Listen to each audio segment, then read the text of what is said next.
Ciocia, co robisz? Dzisiaj towarzyszę pani kucharce w żłobku w przygotowywaniu ciasta brownie z banana i czerwonej fasoli. Zobaczmy, jak to powstaje. A od czego zaczniecie? Najpierw ciocia kucharka wybija jaja do miski. No widzę i poznaję, to normalne jaja. Niezupełnie, bo są to jaja zdezynfekowane. Co? Jaja w żłobku są dezynfekowane w pomieszczeniu dezynfekcji jaj w specjalnym urządzeniu zwanym sterylizator do jaj. A po co? Żeby zniszczyć bakterie, np. pałeczki salmonelli, i dopiero po dezynfekcji jaja są wnoszone do kuchni. Okej. A co to? Białka trzeba oddzielić od żółtek i ubijać w mikserze, A po co? żeby ubić pianę z białek. I co dalej? Ciocia kucharka wyjmuje teraz fasolę z puszek. Ja nie będę jeść fasoli. Ani ty, ani inne dziecko w żłobku nie pozna, że to fasola. A to dobrze. A co ciocia teraz robi? Wyjmuje na sitko odpowiednią ilość fasoli przewidzianą w recepturze i będzie za chwilę płukać. Tak, widzę. Teraz to robi w umywalce. To nie zupełnie jest umywalka, to jest basen gastronomiczny wyposażony w długą i wygodną wylewkę. Aha. A kiedy fasola zamieni się w ciasto? Teraz widzisz przygotowane składniki do następnego kroku. A tak, poznaję. To banan i ta fasola. Będą mielone w maszynce do mielenia, ale można też dokładnie zblendować blenderem.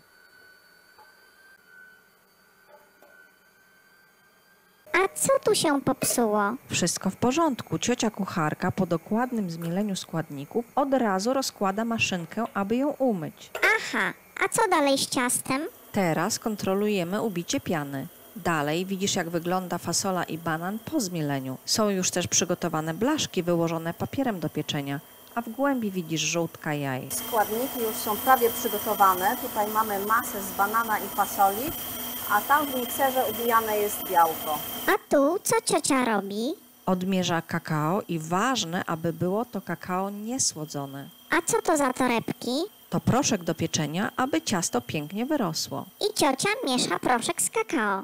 Tak, a później wszystkie suche składniki dodaje do masy z fasoli i banana. A teraz dodaje żółtka. Właśnie, teraz dodaje też miód, ilość przeliczoną na liczbę dzieci, pamiętając, że w racji pokarmowej dziecko może zjeść w ciągu dnia 2 łyżeczki miodu. I dalej wszystko miesza. Tak, potem druga ciocia pomaga przekładać pianę i znów ciocie ubijają, ale tym razem delikatnie, aby piana nie opadła.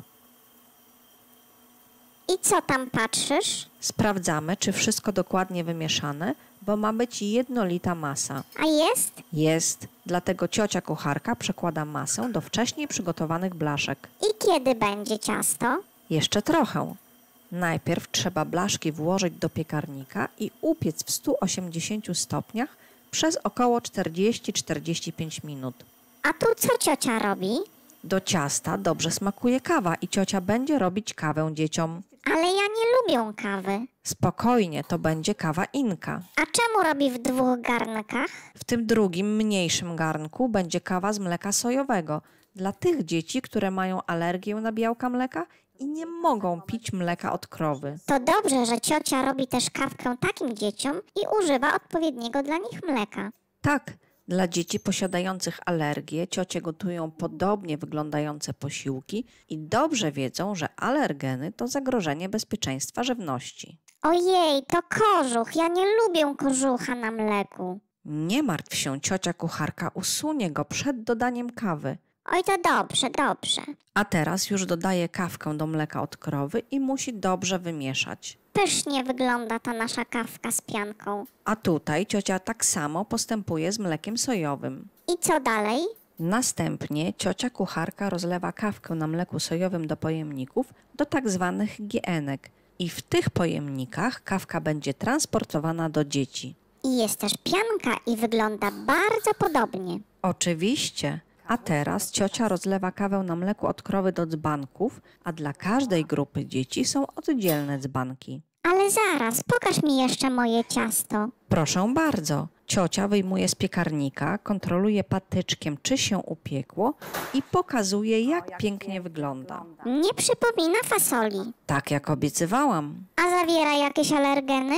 Nie zawiera. Jest to ciasto bez mąki pszennej oraz bez mleka, dlatego jest dozwolone dla osób posiadających alergię na gluten i białka mleka krowiego. A jak się nazywa? Bo ciasto z fasoli to brzydka nazwa. Niektórzy mówią, że jest to ciasto czekoladowe z fasoli, a inni, że jest to brownie z fasoli. A pokaż jeszcze składniki, gdyby rodzice chcieli zrobić takie ciasto dzieciom w domu. Proszę bardzo. A w międzyczasie dopowiem, że fasola jest alternatywnym źródłem białka i znajduje się w wykazie modelowej dziennej racji pokarmowej dla dzieci w wieku od 1 do 3 roku życia. Warto, aby posiłki dzieci zawierały rośliny strączkowe. Rodzice, róbcie dzieciom takie pyszne ciasto. Będzie wszystkim smakowało.